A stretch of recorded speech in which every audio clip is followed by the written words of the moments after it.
Hello students, welcome to my channel. तो आज मैं आप सभी को इस वीडियो में chapter number 2 inverse trigonometric functions की एक्सरसाइज 2.2 के 11 to 15 क्वेश्चंस करवाने जा रही हूं।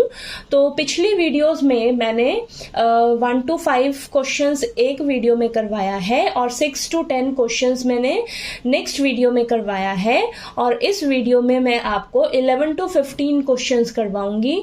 तो प्लीज आपने वीडियो को लास्ट तक जरूर देखना है ताकि आपको ये सभी क्वेश्चंस अच्छे से समझ आ जाए। ओके, तो चलिए करते हैं। क्वेश्चन नंबर 11 हमें दिया है find the values of each of the expression. तो आपको ये जो क्वेश्चन दिया है इसे सॉल्व करके आपको वैल्यू फाइंड आउट करनी है बेटा। ठीक है, तो देखिए कैसे करेंगे, ध्यान से समझिएगा।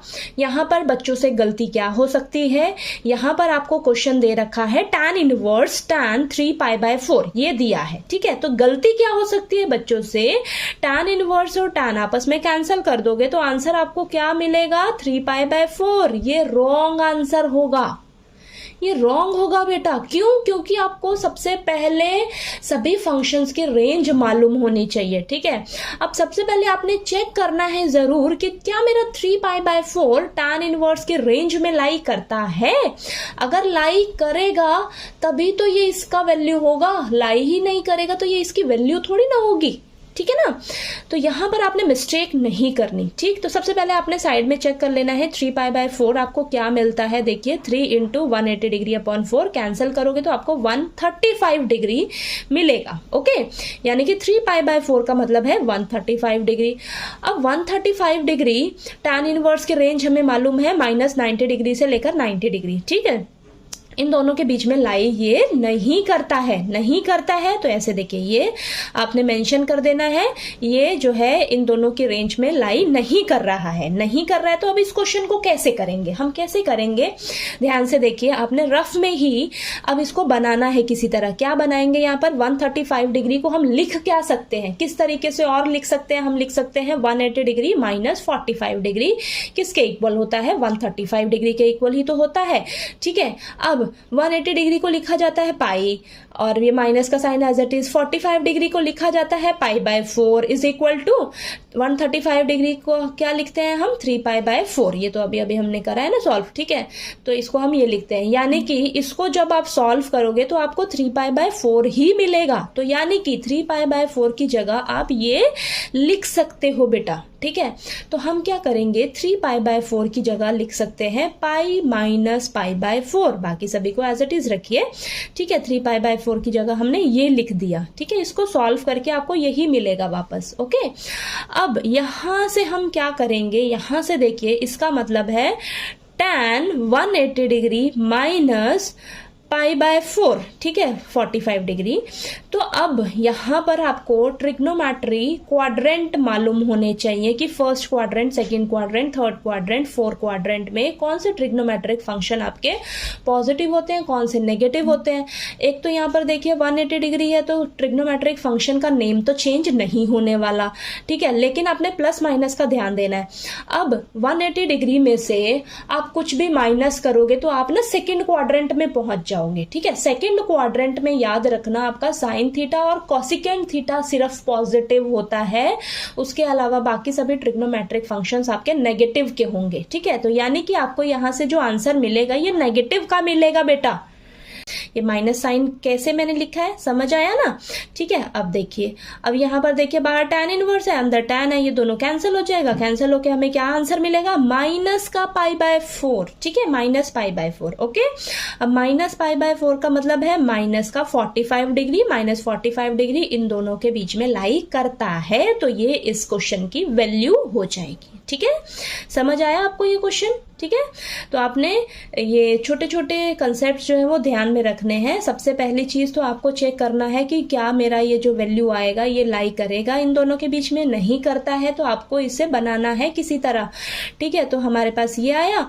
अब आपको यहाँ पर एक चीज का ध्यान रखना है, आपको क्वाड्रेंट मालूम होने चाहिए कि किस क्वाड्रेंट में कौन सा ट्रिग्नोमेट्रिक फंक्शन पॉजिटिव होता है और नेगेटिव होता है। ठीक है, तो उस चीज का आपने ध्यान रखना है, वहां से आपकी प्लस माइनस की गलती हो सकती है। ठीक, तो चलिए आपको क्वेश्चन नंबर 11 क्लियर हो गया।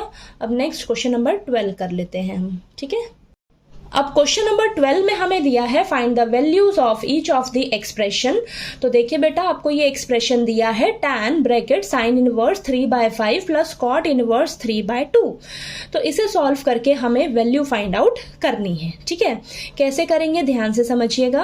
अब आपको ना ब्रैकेट के बाहर tan दिया है, ठीक है, तो हमें ना इस ब्रैकेट को सॉल्व करके किसी तरह इसे tan इनवर्स की फॉर्म में लेकर आना होगा। ठीक, क्योंकि बाहर tan है और अंदर हमें tan इनवर्स मिल जाएगा, तो वो आपस में कैंसिल हो जाएंगे। ठीक है, और फिर हमें वैल्यू मिलेगी। ओके, तो अब इस ब्रैकेट को सॉल्व करके हम tan इनवर्स की फॉर्म में इसे कैसे लेकर आएंगे, उस चीज को आपने ध्यान से समझना है।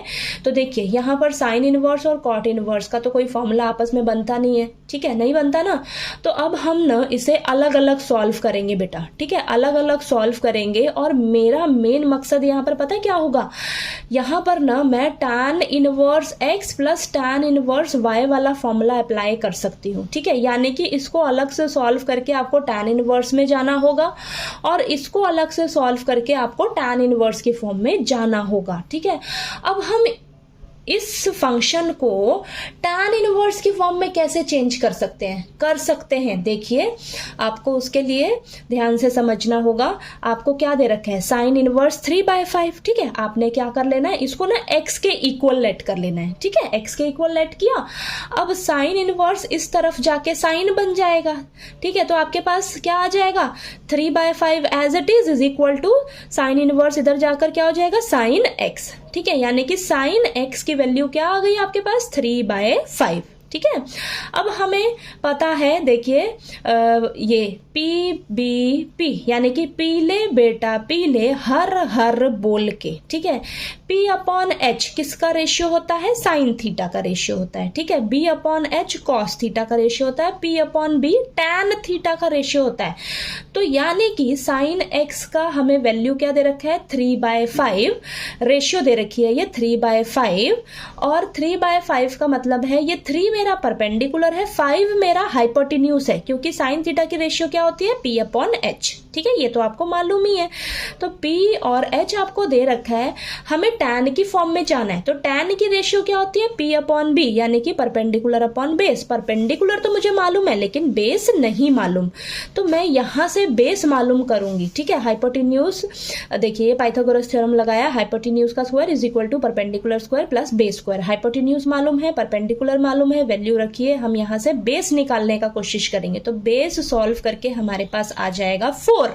ठीक है, अब हमें बेस मालूम पड़ गया, बेस मालूम हो गया, तो यहां से हम tan x की वैल्यू निकाल सकते हैं। ठीक है, tan x किसके इक्वल हो जाएगा, परपेंडिकुलर अपॉन बेस के। परपेंडिकुलर क्या है, 3 है, बेस क्या है मेरा, 4 है।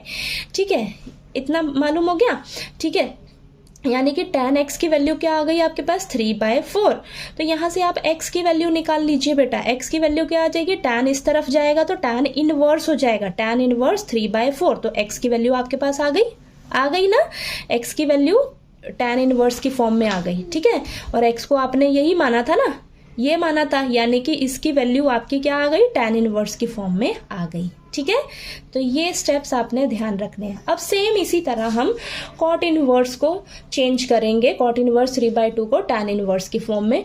तो आपने यहाँ पर इसको y वेरिएबल के इक्वल लेट कर लेना है। ठीक है, अब कॉट इनवर्स इस तरफ जाएगा तो कॉट बन जाएगा, तो कॉट y की वैल्यू क्या आ जाएगी, 3/2। अब आपको कॉट y की कॉट की रेशियो मालूम होनी चाहिए कि क्या होती है। देखिए, हमें tan की रेशियो पता है, perpendicular upon base tan theta की। ठीक है, तो कॉट थीटा की रेशियो इसका रेसिप्रोकल हो जाएगा, यानी कि बेस अपॉन परपेंडिकुलर। ठीक है, यानी कि बेस आपको कितना दिया है, 3, परपेंडिकुलर कितना दिया है, 2। ठीक है, बेस 3 परपेंडिकुलर 2। ओके, ये दिया है। तो यहां से ये देखिए, आपको ये दे रखा है ना, तो आपको tan y की तो इजीली मालूम पड़ जाएगी, ये सब करने का जरूरत है ही नहीं। tan इन दोनों का आपस में रेसिप्रोकल रिश्ता होता है, तो जो cot y की वैल्यू होगी ना, ये जो रेशियो आई है इसी का आप उल्टा कर दीजिए, तो वो tan की वैल्यू हो जाएगी। ठीक है, tan का रेशियो हो जाएगा, तो tan y का रेशियो क्या बन जाएगा आपके पास, 2/3, क्योंकि परपेंडिकुलर अपॉन बेस। ठीक है, ठीक समझ आया, tan y की रेशियो क्या आ जाएगी, 2/3। इसी को आप रेसिप्रोकल कर दीजिए तो वो tan की वैल्यू आ जाएगी। ठीक है, तो tan y का क्या आ जाएगा, 2/3 ठीक है। तो यहाँ से y की वैल्यू हम निकाल लेंगे, y का क्या आ जाएगा, tan इनवर्स 2/3, tan इस तरफ जाकर tan इनवर्स बन जाएगा। ठीक है, तो y की वैल्यू हमें मिल गई। ठीक है, tan इनवर्स की फॉर्म में, और y हमने इसी को तो माना था। ठीक है, इसी को माना था ना, तो इसकी वैल्यू हमारी tan इनवर्स की फॉर्म में आ गई। ठीक है, समझ आया आपको? ये थोड़ा सा आपको कन्वर्ट करना पड़ेगा, मेहनत करनी पड़ेगी। ठीक है, यहाँ पर अब चलिए इसको आगे करते हैं। तो देखिए हमारे पास यहाँ पर ये क्वेश्चन था। ठीक है, ये क्वेश्चन था और इसको हमने माना था x, इसको हमने माना था y, यही माना था ना। और x जो आया है वो मेरा tan इनवर्स की फॉर्म में आ गया, और y भी मैंने tan इनवर्स की फॉर्म में लेकर आ गई, ये लेकर आई थी ना।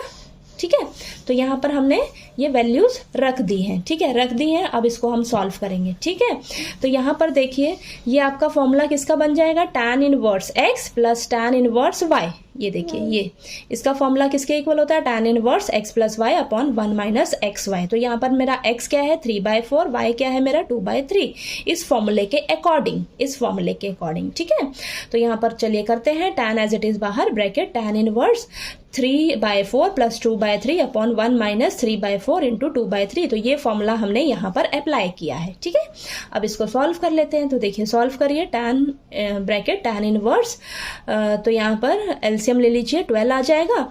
ठीक है, तो इसको सॉल्व करिए, तो यहाँ पर 4 है नीचे और यहाँ पर 12 है। ठीक है, तो 4 3 ज़ा 12 होता है। ठीक है, तो 3 से हम ऊपर वाले नंबर को मल्टीप्लाई कर देंगे, 3 3 ज़ा 9 आ जाएगा, प्लस 3 के टेबल पे 12 कब आता है 4 पे, तो 4 को हम 2 से मल्टीप्लाई कर देंगे, 8 आ जाएगा। और नीचे देखिए 1 माइनस ये 6/12। अब इसको सॉल्व करिए, तो देखिए tan इनवर्स और ये 17/12, और ये आ जाएगा आपके पास 12 माइनस 6/12। तो यहाँ पर ये आ गया आपके पास। ठीक है, 17/12 अपॉन 6/12। ठीक है, तो देखिए ये ऊपर वाले न्यूमरेटर को एज इट इज रखिए, डिनोमिनेटर को हम रेसिप्रोकल करके ऊपर वाले से मल्टीप्लाई कर देंगे। ठीक है, तो ये देखिए tan इनवर्स ये तो कैंसिल हो जाएगा, बचेगा क्या आपके पास 17/6। tan और tan इनवर्स आपका कैंसिल हो जाएगा। देखिए पूरा ये ब्रैकेट सॉल्व करके हम tan इनवर्स की फॉर्म में आ गए ना, आ गए। अब tan और tan इनवर्स को कैंसिल कर देंगे, हमारे पास वैल्यू क्या आ जाएगी 17/6। ठीक है, 17/6 आपकी वैल्यू आ जाएगी। ठीक है, इस क्वेश्चन की।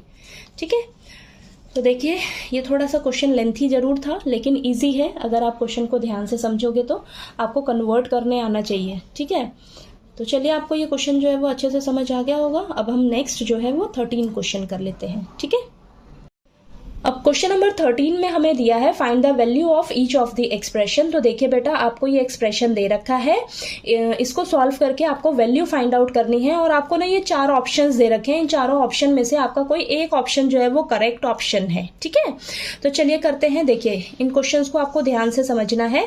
तो यहाँ पर देखिए गलती हो सकती है बच्चों से, कॉस इनवर्स कॉस को कैंसिल कर दोगे, आपको मिल जाएगी वैल्यू 7π/6, और इसको आप करेक्ट कर सकते हो। लेकिन ये गलत है, गलत है बिल्कुल। ठीक है, क्यों? क्योंकि सबसे पहले आपको चेक करना होगा, कॉस इनवर्स की रेंज मालूम होनी चाहिए, क्या होती है 0 से लेकर पाई।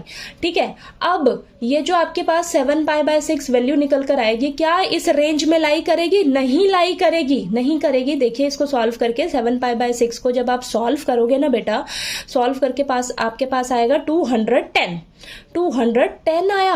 अब 210 यानी कि 0 से लेकर 180 डिग्री के बीच में क्या लाई करता है? नहीं लाई करता। तो ये तो वैल्यू हो ही नहीं सकती, नहीं हो सकती। अब इसको सॉल्व कैसे करेंगे, कैसे सॉल्व करेंगे? तो यहां से ही आपने रफ में कैलकुलेशन करनी है। देखिए 210 आप कैसे बना सकते हो, आपने 180 डिग्री में अगर मैं 30 डिग्री ऐड कर दूं तो मुझे मिल जाएगा 210। ठीक है, अब 180 डिग्री को मैं क्या लिख सकती हूँ, पाई लिख सकती हूँ। 30 डिग्री को क्या लिख सकते हैं, π/6 लिख सकते हैं। 210 को तो मुझे पता ही है क्या है, ये 7π/6। यानी कि जब आप इसे सॉल्व करोगे तो आपको 7π/6 ही मिलेगा। ठीक है, यानी कि 7π/6 की जगह आप ये लिख सकते हो पाई प्लस π/6। हाँ लिख सकते हैं, तो यहां पर मैंने लिख दिया। अब यहां पर एक चीज आपको हमेशा ध्यान रखनी है, यहां पर ट्रिग्नोमेट्रिक क्वाड्रेंट काम आता है आपको। क्या? देखिए पाई प्लस, ठीक है, पाई प्लस कोई वैल्यू है यानी कि 180 डिग्री प्लस, तो आप थर्ड क्वाड्रेंट में पहुंच जाओगे। थर्ड क्वाड्रेंट में आपका टैन और कॉट पॉजिटिव होता है, इसके अलावा जो भी ट्रिग्नोमेट्रिक फंक्शन होते हैं वो नेगेटिव के होते हैं बेटा। ठीक है, तो यहां पर cos π/6 जो आंसर आएगा वो आपका नेगेटिव का आएगा। ठीक है, माइनस का रहेगा। ठीक, आप थर्ड क्वाड्रेंट में पहुंच जाओगे तो थर्ड क्वाड्रेंट में सिर्फ tan और cot ही पॉजिटिव होते हैं, उसके अलावा सभी ट्रिग्नोमेट्रिक फंक्शन नेगेटिव के होते हैं। तो आपको यहाँ से जो आंसर मिलेगा ना वो नेगेटिव का मिलेगा। ठीक है, तो cos inverse minus cos pi by 6। समझ आया ये माइनस का साइन मैंने क्यों लिखा है, कैसे लिखा है? ठीक है, तो अब देखिए ये आ गया आपके पास। ठीक, अब आप ध्यान से देखिए, अब आप देखिए यहाँ पर ये आपके पास क्या है, cos इनवर्स ब्रैकेट माइनस का cos पाई बाय 6 है, माइनस का cos पाई बाय 6 है। तो यहाँ पर हमारा ये वाला फॉर्मूला अब हम अप्लाई करेंगे। cos इनवर्स माइनस x, ये पूरा समझिए आपका ना x है, ये पूरा समझिए x है। तो cos इनवर्स माइनस x किसके इक्वल होता है, pi minus cos inverse x के। तो हम क्या करेंगे, इस पूरे को पाई में से माइनस कर देंगे। तो यहाँ पर ये ध्यान दीजिए, इसको मैंने पूरे को x माना है, x माना है। तो cos इनवर्स ये नेगेटिव का है बेटा ये पूरा। ठीक है, तो ये हो जाएगा, इसको हम पाई में से माइनस कर देंगे। तो pi minus cos inverse x क्या है मेरा, ये पूरा cos पाई बाय 6। तो cos inverse cos pi by 6, समझ आया? x मेरा ये है पूरा, तो x की जगह cos पाई बाय 6। ठीक है, cos इनवर्स cos आपस में कैंसिल हो जाएगा, तो ये पाई माइनस पाई बाय 6। इसको सॉल्व करिए तो एलसीएम लीजिए, तो 6 pi minus pi by 6, answer क्या आ गया, 5 पाई बाय 6। 5 पाई बाय 6 एक बार चेक कर लीजिए क्या आता है आपके पास सॉल्व करके, 150 डिग्री। 150 डिग्री आपका इस रेंज में लाई करता है, तो ये इसकी वैल्यू हो जाएगी इस क्वेश्चन की। ठीक है, यानी कि आपका करेक्ट आंसर कौन सा है, 5 पाई बाय 6। तो ऑप्शन बी जो है वो आपका करेक्ट ऑप्शन है। ठीक है, क्लियर हुआ ये क्वेश्चन? ठीक है, तो चलिए आपको अब हम क्वेश्चन नंबर 14 करा देते हैं। ठीक है, अब क्वेश्चन नंबर 14 में हमें दिया है find the values of each of the expression. तो देखिए बेटा, आपको ये एक्सप्रेशन दे रखा है, इसे सॉल्व करके हमें वैल्यू फाइंड आउट करनी है। ठीक है, तो देखिए ध्यान से समझिएगा कैसे करेंगे। हमें क्वेश्चन दिया है sine bracket pi by 3 minus sine inverse bracket minus 1/2। ठीक है, ब्रैकेट क्लोज। अब इसे हम कैसे करेंगे, देखिए सबसे पहले हम ब्रैकेट को सॉल्व करेंगे। ठीक है, तो ब्रैकेट में सबसे पहले आपने इसे देखना है। ठीक है, बाहर साइन इनवर्स है, तो इसे आपको साइन के लिए चेक करना होगा। ठीक है, साइन के लिए चेक करना होगा बेटा।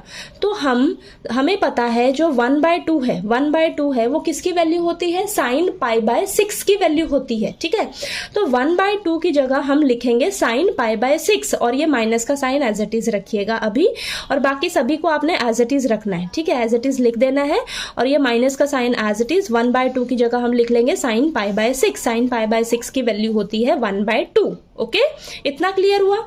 अब यहां पर देखिए बाकी सभी को आपने एज इट इज लिखना है। अब साइन इनवर्स माइनस का x है, ये फॉर्मूला अप्लाई करेंगे। साइन इनवर्स माइनस x आपका क्या है, साइन पाई बाय 6 है यहाँ पर। ठीक है, तो आपके पास आंसर क्या आएगा, माइनस साइन इनवर्स x। तो ये फॉर्मूला हम यहाँ पर अप्लाई करेंगे। ठीक है, ये साइन वाली फैमिली है ना, तो साइन वाली फैमिली में माइनस का साइन बाहर आ जाता है। कॉस वाली फैमिली होती है तो उसको हम पाई में से माइनस करते हैं। ठीक है, तो देखिए यहाँ पर क्या आ जाएगा, माइनस का साइन बाहर, साइन इनवर्स और x क्या है मेरा, साइन पाई बाय 6। ठीक है, तो साइन पाई बाय 6, समझ आया? अब साइन इनवर्स और साइन आपस में कैंसिल हो जाएंगे, कैंसिल होके आपको मिलेगा माइनस पाई बाय 6 ब्रैकेट में। ठीक है, माइनस पाई बाय 6, और ये बाहर एज इट इज चलेगा साइन पाई बाय 3 माइनस का। ओके, ठीक है, एज इट इज चलेगा। ठीक है, अब इसको सॉल्व कर लेते हैं। तो देखिए sine pi by 3 minus minus plus pi by 6, इस ब्रैकेट को सॉल्व करिए, आपके पास आएगा साइन ब्रैकेट, एलसीएम लीजिए 6, यहाँ नीचे 3 है तो ये 2 पाई हो जाएगा, और ये plus pi as it is. ठीक है, नीचे 6 है ना, सेम है, तो ये 2 पाई प्लस पाई अपॉन 6, तो ये साइन 3 पाई बाय 6 आ जाएगा। 3 और 6 कैंसिल होके आपको मिलेगा answer sine pi by 2। Sine pi by 2 का मतलब है आंसर क्या आ जाएगा, 1। ठीक है, ठीक है, साइन पाई बाय 2 क्या आ गया आपके पास, 1। ठीक, 1 यानी कि ऑप्शन डी आपका करेक्ट ऑप्शन है। ठीक है, तो साइन पाई बाय 2 की वैल्यू होती है आपकी 1, और 1 आपका डी ऑप्शन में है, तो ऑप्शन डी जो है वो आपका करेक्ट ऑप्शन है। ठीक है बेटा, तो देखिए आपको ये क्वेश्चन नंबर 14 अच्छे से क्लियर हो गया। ओके, तो आपको फॉर्मूलेज अच्छे से लर्न होने चाहिए और ट्रिग्नोमेट्रिक टेबल भी अच्छे से पता होनी चाहिए इन क्वेश्चंस के लिए। ठीक है, तो चलिए क्वेश्चन नंबर 15 कर लेते हैं लास्ट इस एक्सरसाइज का। ओके, अब देखिए बेटा, लास्ट क्वेश्चन नंबर 15 है हमारे पास इस एक्सरसाइज 2.2 का। हमें दिया है find the value of each of the expression. तो हमें देखिए ये एक्सप्रेशन दे रखा है, इसकी हमें वैल्यू फाइंड आउट करनी है। ठीक है, क्या दिया है, tan inverse √3 minus cot inverse minus √3। ठीक है, अब इसको सॉल्व करना है, हमें सॉल्व करके वैल्यू निकालनी है और इन चारों ऑप्शन में से कोई एक ऑप्शन आपका करेक्ट है। ठीक है, तो देखिए कैसे करेंगे, ध्यान से समझिए। अब tan इनवर्स है और ये √3 है, तो √3 को हम tan की फॉर्म में लेकर आने की कोशिश करेंगे। ठीक है, tan के लिए चेक करेंगे, क्यों, क्योंकि बाहर tan इनवर्स है। ठीक है, तो √3 जो है वैल्यू tan में कब आती है, tan π/3। tan π/3 पर आपकी वैल्यू होती है √3। ठीक है, तो √3 की जगह हम लिख लेंगे tan π/3 और बाहर tan inverse as it is. ठीक है, माइनस कॉट इनवर्स और ये माइनस का साइन एज इट इज। अब √3 को हम चेक करेंगे कॉट के लिए। कॉट में हमारा √3 कब होता है, कॉट π/6 पे। कॉट π/6 पर हमारी वैल्यू होती है √3, तो यहाँ √3 की जगह आपने लिख लेना है कॉट π/6। ठीक है, और देखिए अब ये हो गया आपके पास। ठीक है, अब यहाँ पर हम क्या करेंगे, tan इनवर्स और tan आपस में कैंसिल हो जाएगा, कैंसिल होके हमें मिलेगा यहाँ पर π/3, माइनस का साइन एज इट इज, और ये कॉट इनवर्स माइनस ये x समझिए। ठीक है, तो कॉट इनवर्स माइनस x किसके इक्वल होता है ये formula, pi minus cot inverse x के। ठीक है, आपका यहाँ पर x क्या है, पूरा ये कॉट π/6 है। ठीक है, तो ध्यान से समझिए, यहाँ पर x मेरा कॉट π/6 है बेटा। ठीक है, तो ये आपका किसके इक्वल हो जाएगा, cot inverse minus x। Cot inverse minus x किसके इक्वल हो जाएगा, pi minus cot inverse x के। x क्या है, कॉट π/6 है। ठीक है, तो pi minus cot inverse x क्या है, कॉट π/6। अब यहाँ पर कॉट इनवर्स कॉट कैंसिल हो जाएगा, तो क्या बचेगा, π/6 बचेगा। ठीक है, तो ब्रैकेट में आपके पास क्या आ जाएगा, पाई माइनस π/6। तो यहाँ पर आपने ध्यान देना है, ये मैंने कैसे किया है, यहाँ पर ये फॉर्मूला अप्लाई किया है बेटा। नहीं समझ आए तो दोबारा मुझसे पूछ लीजिएगा। अब इस ब्रैकेट को सॉल्व करोगे तो आपके पास देखिए, ब्रैकेट को सॉल्व करके एलसीएम लीजिएगा तो आपके पास आएगा 5π/6, यानी कि π/3 माइनस 5π/6 ये आया। अब दोबारा से यहाँ पर एलसीएम लेंगे तो हमारे पास आ जाएगा 2π माइनस 5π/6। ये सॉल्व होकर आएगा माइनस 3π/6। ठीक है, कैंसिल करेंगे तो आंसर आ जाएगा माइनस π/2। माइनस π/2 आपका देखिए ऑप्शन बी में है, तो ऑप्शन बी जो है ये आपका करेक्ट ऑप्शन है बेटा। ठीक है, ऑप्शन बी जो है माइनस π/2 ये आपका करेक्ट ऑप्शन है, तो ये आपकी वैल्यू हो जाएगी इस क्वेश्चन की। ठीक है, तो देखिए ये क्वेश्चन आपको अच्छे से समझ आ गया। ठीक है, क्वेश्चन नंबर 15 ये लास्ट क्वेश्चन था इस एक्सरसाइज 2.2 का। तो मैंने इस वीडियो में आपको 11 to 15 क्वेश्चंस करवा दिए हैं। ठीक है, ये लास्ट क्वेश्चन थे आपके पास इस एक्सरसाइज के, तो सभी क्वेश्चंस आपको अच्छे से समझ आ गए होंगे। किसी भी क्वेश्चन में कोई भी डाउट आया आपको तो प्लीज आप मेरे से पूछ लीजिएगा, और अगर आपको मेरा पढ़ाया हुआ अच्छा लगे तो प्लीज मेरी वीडियो को लाइक कीजिए, शेयर कीजिए और ज्यादा से ज्यादा सब्सक्राइब कीजिएगा चैनल को। Thank you so much.